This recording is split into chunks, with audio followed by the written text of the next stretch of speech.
স্থানীয় সরকার কাঠামো এবং নির্বাচন পদ্ধতিতে বড় ধরনের পরিবর্তন আনার সুপারিশ করেছে স্থানীয় সরকার সংস্কার কমিশন।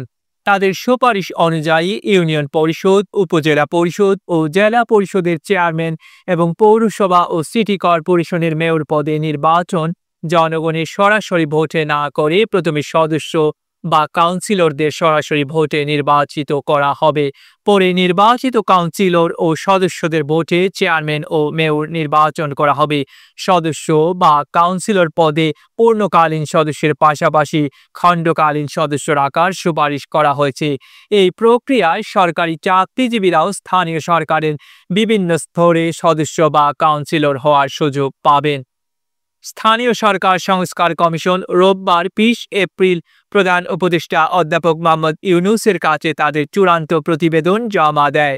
এরপর সন্ধ্যায় রাজধানীর ফরেন সার্ভিস একাডেমিতে প্রতিবেদনের বিভিন্ন বিষয় সাংবাদিকদের কাছে তুলে ধরেন স্থানীয় সরকার সংস্কার কমিশনের প্রধান স্থানীয় সরকার বিশেষজ্ঞ তোফায়েল আহমেদ। পরে প্রধান উপদেষ্টার প্রেস উইং থেকে কমিশনের সুপারিশগুলো সাংবাদিকদের দেওয়া হয়। কমিশন স্থানীয় সরকার, পল্লী উন্নয়ন ও সমবায় মন্ত্রণালয়ের নাম পরিবর্তন করারও সুপারিশ করেছে। স্থানীয় সরকার প্রতিষ্ঠানগুলোর কাঠামোর বিষয়ে বলতে গিয়ে তোফায়েল আহমেদ বলেন, স্থানীয় সরকার নির্বাচনের বিষয়ে তারা জাতীয় সংসদ নির্বাচন ব্যবস্থার বিষয়টি চিন্তা করেছেন। জাতীয় সংসদ নির্বাচনে সংসদ সদস্য নির্বাচন করা হয়, প্রধানমন্ত্রী নির্বাচন করা হয় না। এখানেও সব স্তরে ইউনিয়ন, উপজেলা ও জেলা পরিষদ এবং পৌরসভা ও সিটি কর্পোরেশনে শুধু সদস্য ও কাউন্সিলর নির্বাচন হবে। একই তফসিলে এই নির্বাচন করা যাবে।